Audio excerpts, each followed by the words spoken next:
They never thought we'd make it this far. You are listening to episode 3 of the Bench Riders podcast. My name is Caden, and I'm here, joined as always by my co-host Jesse. Today, we're going to talk about what the whole sports world is talking about right now, the blockbuster NBA trade between the Dallas Mavericks and Los Angeles Lakers. We're also going to talk about NFL trade rumors as Myles Garretts requested his trade from the Browns on Monday, and then we will preview and predict the Super Bowl. So to get things started, we're not going to waste any time. The Los Angeles Lakers traded for Luka Doncic. Huge news. In my class yesterday, that's all we talked about in there for like the first 30 minutes. We didn't even do any learning. So this deal was a 3-team trade with the Lakers, the Mavericks, and the Jazz. The Lakers sent Anthony Davis, most notably, Max Christie, and a 2029 first-round pick to the Mavs in exchange for Luka Doncic, Maxi Kleber, and Markieff Morris. The Jazz were also involved for some reason, probably has to do with money and salary cap and whatever. They received Jalen Hood-Schifino from the Lakers. I'm going to be honest, I've never heard of him before, as well as 2 second-round picks. So, Jesse, you're not a big NBA fan, not a big basketball fan, but you told me you heard about this. And sort of as like someone from the outside looking in, what are your thoughts on this trade? That's a hard one for me. Like you said, I don't really watch basketball. What was your reaction when you saw it? I was just kind of like, oh, shit. I feel like, because, if you don't watch basketball, most people still know who Luka Doncic is. And Anthony Davis, too, right? Yeah, I knew who they were. Yeah. But I've learned in the past years that, like, Anthony Davis can be kind of a injury magnet. That's right. And I was just kind of shocked by it. I mean, I'm not paying too much attention to it, obviously. But, I mean, I feel like the Lakers kind of fleeced the Mavericks here. Yep, I agree. I was shocked. So basically, the way I saw it, I was scrolling through Instagram. When did this trade go through? It was either Saturday, Sunday night. I think Sunday night. I was scrolling through Instagram. I was half asleep at this point. It was like 11 o'clock at night. And I see this post that Shams Charania, he's the ESPN insider that always breaks this stuff. He's Woj's replacement. I was seeing posts that he must have got hacked because there's no way that this news is true. So I go to Shams' page and I see, like, okay, what did he post? And he posts that the Lakers are trading for Luka Doncic. And I'm just like, no fucking way. I mean, because it just makes so little sense. And I didn't believe it. And I just went to bed after that. It's like, all right, let's see if this is still a story by the time I wake up in the morning. Sure enough, it was. The trade was official. My phone was just blowing up with notifications. And I'm not really a huge NBA fan anymore. I used to be. But I do think this makes the league overall very interesting, more interesting than what it was because they're losing ratings. Makes me think that maybe Adam Silver had something to do with this to try and boost the ratings. But again, it's very shocking because the Mavericks, they went to the finals last year. Luka Doncic was the best player on that team. They went to the finals. The year before, they made the Western Conference Finals. And from all the reports, it just doesn't make any sense. The Mavericks are trying to say that they want to focus on the defensive side of the ball. And that's why they went to trade for Anthony Davis. They were saying that Anthony Davis for Luka Doncic is an equal trade. I'm here to tell you it's not. Luka is 25 years old. Anthony Davis is about to turn 32, and he's injury prone. It really just doesn't make a whole lot of sense on the Mavericks side. Luka's missed a lot of games this year with injury, and the Mavs claim that he's overweight, he's out of shape. And I will admit, he is a little chunky, but he's still in good shape. He's got good cardio, but he doesn't play a lot of defense. But the Mavericks, I don't know what they were thinking here. The Lakers just seem to always get a generational talent from every era of the NBA. So this makes the NBA more interesting overall. Jesse, do you have any more thoughts on this? Would it make you interested in watching NBA games if we get towards like playoff time? Maybe towards playoff time, but regular season, honestly, I really couldn't care less about. Yeah, I agree. Yeah, so we'll probably do some NBA coverage come the playoffs. That's usually when the games start to get a little better, and that's when these games really start to mean something. There's also trade rumors. This came out today. There's been rumors about a Kevin Durant trade, which would just solidifies this as like the craziest trade deadline of all time. So there were rumors that the Warriors were actually looking to get KD back on the team. But Kevin Durant, the reason why he left, he had a falling out, particularly with Draymond Green. So Kevin Durant pretty much vetoed the trade because the Warriors were very interested. KD doesn't want any part of it, so he's either going to stay in Phoenix or he'll go get shipped off somewhere else. Do you have any thoughts on that Kevin Durant trade rumor as well? I wouldn't be surprised to see him team up with LeBron. That'd be a little wild. I don't know if the Lakers have the cap space for that. Maybe if it was the MLB, that could happen. But it'd be interesting. It'd definitely be interesting to see those two team together. But personally, I don't believe that's going to happen. Shifting gears, maybe you can add a little more to this one here. We're going to go back to the NFL. There was a rumor, not even a rumor, Myles Garrett released a statement himself. He wants out of Cleveland. And I just have to say, this is all in the Browns. I don't know if this trade's going to happen. According to ESPN's Jeremy Fowler, the Browns front office have no interest in trading Garrett. If it were to happen, hypothetically, some of the teams rumored to be the favorites are the Lions, Commanders, Patriots, and Raiders, as well as the Bengals, I saw. But this is all in the Browns. I mean, they've really wasted this guy's prime. He is a generational talent on the defensive line. And the reason why is they shipped out Baker. They made him play the 2021-2022 season injured. So, of course, he underperformed. The year before, he led them to the playoffs, and they destroyed the Steelers in that playoff game. They won their first playoff game for the first time in almost 20 years. So, the Browns, it's just negligence from the front office. They traded for Deshaun Watson, and 2 torn Achilles later, you can see how that trade works out. What are your thoughts just on this whole situation and this mess? I mean, if I was Myles Garrett, I'd probably want out too. They haven't been good since that 2021 season, really, with Baker, and obviously Baker left and has been thriving. I'd probably want to go somewhere too. I mean, I'd like to see him go to a decent team, hopefully one that the Texans don't play a lot. But yeah, it'd be nice to see Myles Garrett actually get recognized for a bunch of shit that he might not because he's on the Browns. Yeah. And the Browns, they did make the playoffs in 2023. They got destroyed in the wild card round by the Texans, but that was more because Joe Flacco took over at the end of the season. And the only reason why they were still afloat at that point, even with Watson starting, was because they had a great defense. And of course, that's led by Myles Garrett. So I would definitely love to see him get some recognition on a different team. It would be funny if he went to the Steelers and him and Mason Rudolph became teammates, though. I'd be thoroughly entertained by that. Another thing on that... What was that? Mason Rudolph is on the Titans. He's on the Titans now? Okay. I knew he was still in the league. Okay. But either way, if he goes to the Titans or the Steelers, I mean, just there'd be some irony in that. That'd be pretty funny. But again, the Browns just really screwed themselves over. Have little sympathy for them. Baker Mayfield has been a proven winner in Tampa, and the Browns are just shrouded in mediocrity at this point in time. Any last thoughts just on this overall, and really the offseason in general? Is there anything you're anticipating from it? I hope the Texans get offensive line. That's all I'm going to... That's fair. What we need. That's fair. You know, for my Packers, Josh Jacobs came out and did an interview on Monday. He said he wants the Packers to go out and get a wide receiver one, presumably Devontae Adams, even though personally I think I'd like to see T. Higgins on the team. But basically, it kind of divided the fan base on social media a lot. And even one of the Packers receivers, Dontavian Wicks,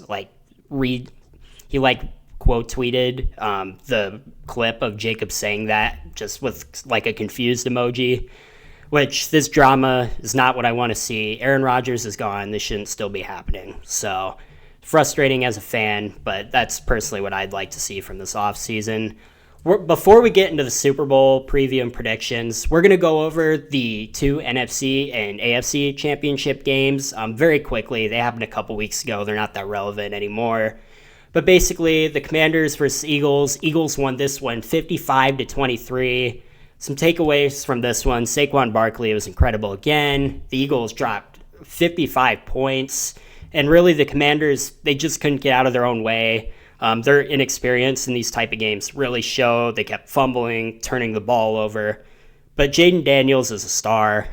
So I hope to see the Commanders back in these situations in big games. What were your thoughts on watching this game? I thought this was going to be a hell of a lot closer game. I thought it was going to be down to the wire.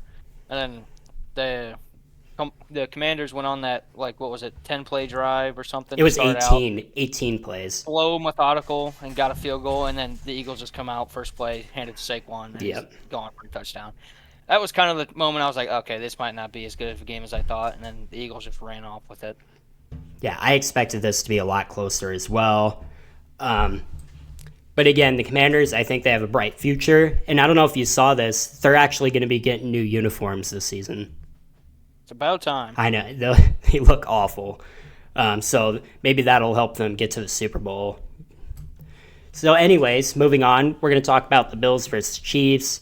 Chiefs win this one 32-29. Very deflating game if you're a Bills fan or really a fan of any other team that's not the Chiefs.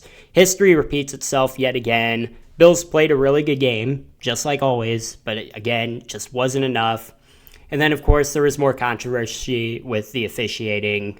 What a surprise on some 3rd and shorts and these 4th and shorts and some questionable spots by the referees, to say the least. Jesse, what are your thoughts on this game and then the officiating crap as usual? I feel like this game was exactly what we thought it was going to be, a close game, and then the refs were going to come through for the Chiefs like they always do, and that's exactly what happened. Yeah, the Bills probably could have played a better game defensively to slow them down.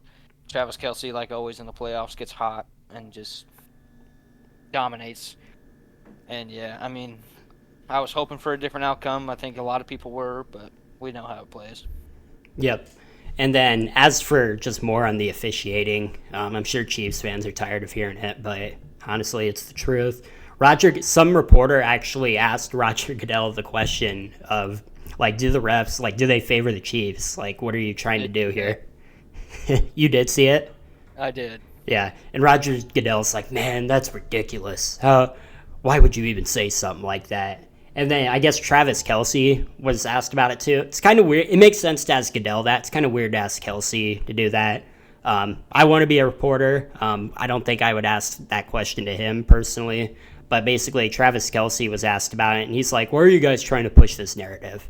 And it's like, well, the narrative is being pushed because it just happens every single time. It seems like any 50-50 call, any call that could possibly be questionable, just always goes the Chiefs' way no matter what. And I think it's to the point of absurdity, and it's really just turning people kind of away from the NFL, even though the ratings for this Super Bowl might be lower. They probably will be lower this year, but the NFL doesn't care. They're swimming in money right now. Do you have any last thoughts just on the officiating and what to expect in the Super Bowl? It's not really. It's just going to be more of the same, I feel. So yeah. So anyways, we're going to get into the Super Bowl that very few are excited about. The first question I want to ask you about this, what's your excitement level for this game on a scale from 1 to 10? Like a 4 or 5. I'm not super excited about it, but I'll watch it, obviously. That's more than what I'm giving it. I'm giving it a 2. Just not excited at all. Last year, I'm a big Brock Purdy fan, so I was very excited. I was rooting for the 49ers hard last year, even though they beat the Packers in the playoffs. But this year, I'm sick of the Chiefs, and I think a lot of people are sick of the Chiefs. Even my dad, he doesn't really have a favorite NFL team, but he really likes the Chiefs, and we visited their stadium on a vacation one year, and ever since then, he's really rooted for them. He's even kind of tired and wants to see someone else win it. So that's an interesting note. But again, the Chiefs, they keep winning. They're looking for their three-peat. I'm sure the NFL would love that to be the story coming out of the Super Bowl. The Eagles are looking to get revenge from their loss 2 years ago when they lost to the Chiefs 38-35. One of the questions for the Eagles in this one is, are they going to be healthy enough? in terms of like Jalen Hurts, who's been dealing with nagging injuries, and Saquon Barkley is dealing with minor injuries. Like, what do you think about that situation? Is that going to be a big factor in this game, or no? I don't know if it'll be a big factor. I think hopefully they've had enough time to get healthy, and hopefully it's all good and Saquon goes off like he always does and just wrecks house. Just, God, I hope the Eagles win. Yeah, in that Washington game, Saquon Barkley, he after that long touchdown run, he got like right on the treadmill, and the announcers were saying he had like a calf injury. So very, very interesting here. Don't want to see that. And then hopefully Jalen Hurts as well. He really hasn't been healthy for the last like 2 months. Hopefully he's back to close to 100% or as close to 100% as he can possibly be for this game. They had a bye week, so maybe he'll be healthy, but he really hasn't been a huge factor in the playoffs other than being the beneficiary of the tush push or the brotherly shove. So anyways, we're not going to go too far into this one. We're going to make our predictions, though. So after the conference championship games 2 weeks ago, I went 2-0 on predictions. You went 0-2. We predict opposite teams. So I'm currently leading the predictions tally 4-2. But Jesse, I'm willing to wager a bet with you. So basically, there's going to be 3 possible points you can get essentially from the Super Bowl game. So basically, one, obviously, if you pick the winner right. And then we're going to do score predictions, which we haven't been doing the previous weeks. So whoever gets the closest score prediction, that'll get another point. And then if you get the score right on, it'd be 2 points. So basically, yeah, so you would have the chance to jump me. And since it's the Super Bowl, I figured let's just go big or go home. But if you do lose this, we're going to do a video podcast, and you're going to have to wear a Cubs hat, and I know you'll hate that as a White Sox fan. But theoretically, if you get 3 points and you beat me for the predictions, what would be your wager against me? I don't know. I have to think on it. That's a good question. We could I didn't really put any thought of that. It's because you were losing, yeah. Other people the other person has to wear the other team stuff, I guess. That's what I was thinking. So like I'd have to put on a White Sox hat or yeah. That'd be the one that bothered me the most, probably. Yeah. Because Texans hat, I mean, I don't have anything against Texans, so that one wouldn't bother me. So yeah, we can do that. So loser of this one has to wear the other baseball team's hat. But if we tie, I don't think if we tie, which is actually very possible now that I come up with this, either we both have to wear the opposing team's hat or we just won't do it at all and we both win. Which one do you want to do? We'll both wear the opposing team. Okay, I think that's cool too. Yeah. So that'll be interesting. So if we end up tying for the predictions, that's what we're going to do. So now finally, let's make our picks for this one. Who do you think's going to win? And then what do you think the final score is going to be? I'm going to give you the score first. Okay. I think it's going to be a 38-35 victory. But I'm going to go with the Eagles this time. I think they're going to come in, play their fucking hearts out because of last time. I think it's going to be the exact same score as the last Super Bowl they played each other in. But I think it's going to be flipped. I don't think the odds are in your favor predicting the same exact score as the last time. That's just my opinion. That's just my opinion, though. Chiefs, something I've learned, and I haven't done it yet this playoffs, is just don't bet against the Chiefs. So that's who I'm going to pick to win. And I'm going to say, I really didn't think about the score when I made the decision that we're going to do this special wager. So that was kind of a silly thing to do on my part.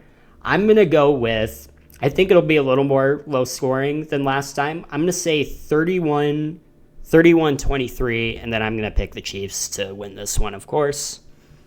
So we end up picking opposite sides, so this could be a very interesting finish to our predictions tally.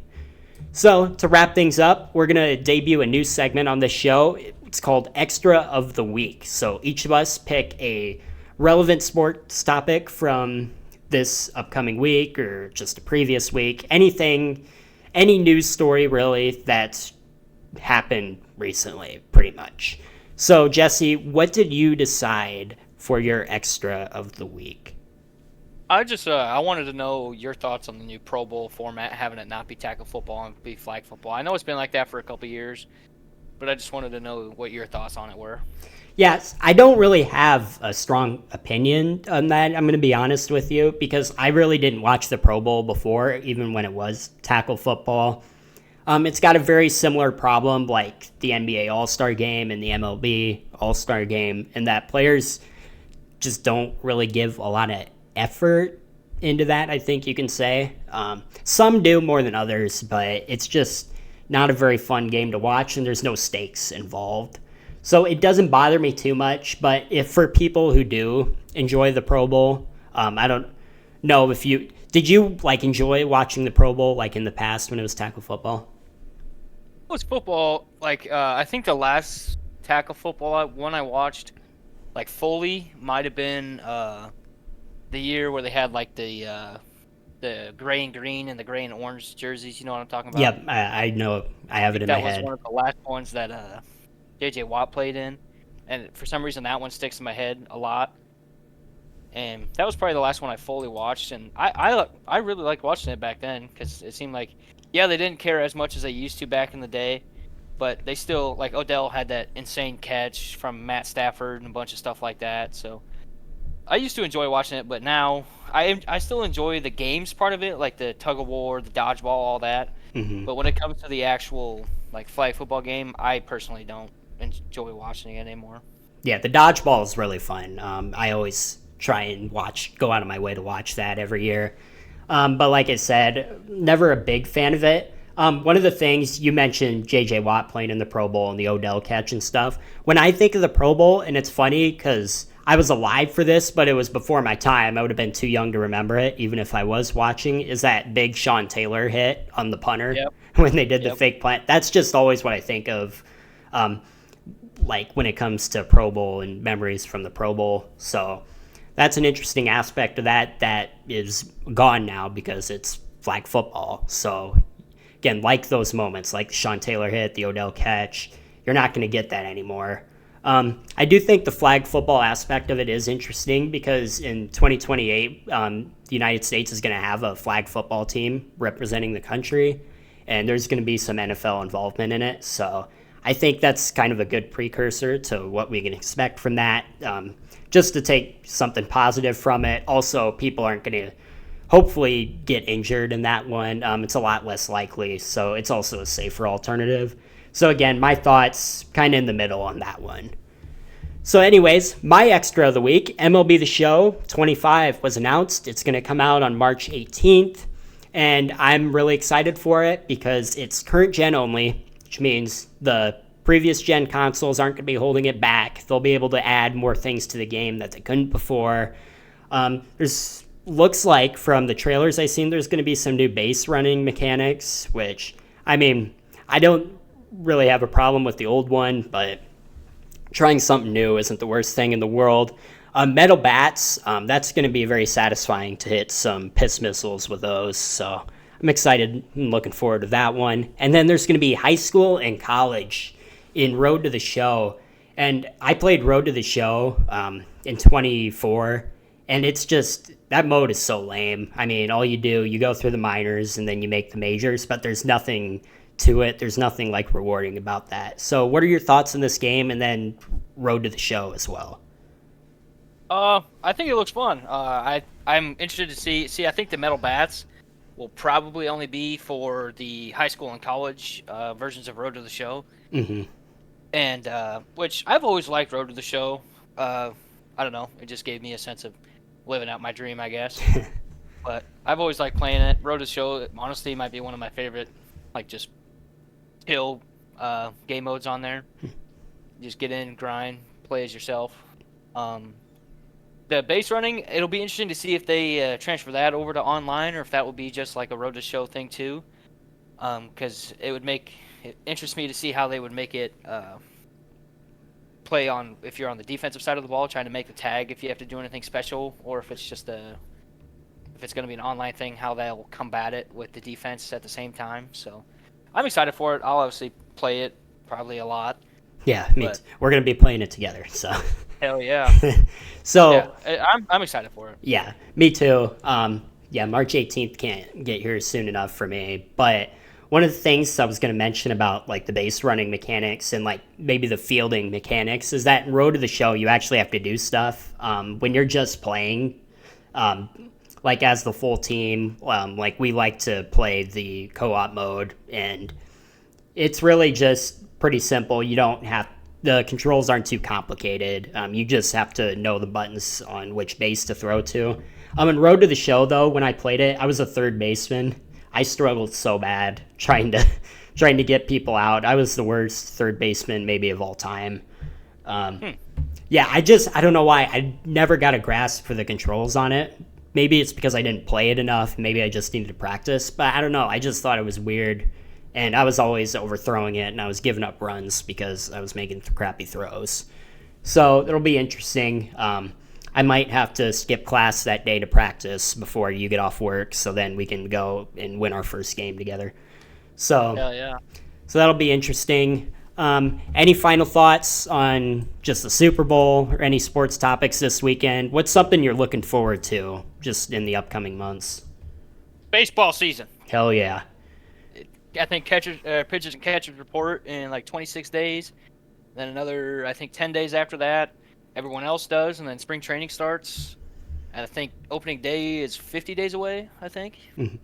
Correct me if I'm wrong. I think the pitchers and catchers report in like a week. It might, because I saw the Cubs posted something, and they posted Ian Happ in his number 8, and it's like 8 more days until pitchers catchers report. And that was a couple days ago. Maybe it was an old post that I saw, but I thought that would be about the right time. Yeah, that is gonna because pitchers and catchers usually report pretty early. And then you're probably right, middle of February. Yeah, so that's gonna be coming up in the next week. Yeah, I'm really excited. I'm actually more excited for just training camp than I am the Super Bowl, if I'm being honest. How about you? What do you? Yeah, probably. I mean, half the people at spring training are probably going to be on the White Sox opening day roster, and I won't know anybody, but... Yeah. Hey, it's crazy, too, that the White Sox are bad. They had the worst season of all time last year, and you're still more excited for their training camp than you are to watch the Super Bowl. I think for some reason, they always do good in spring training, and I don't know why. Really? That's interesting. I mean, they're not obviously the best, but they're competitive in spring training. But then it comes to the regular season, and they are dog shit. Yeah, I never knew the White Sox were in spring training. Maybe it's because they're the only team that gives like max effort in spring training. They play all the guys. They play all the guys that are going to be on the opening day roster anyway. So, well, yeah, that might explain it.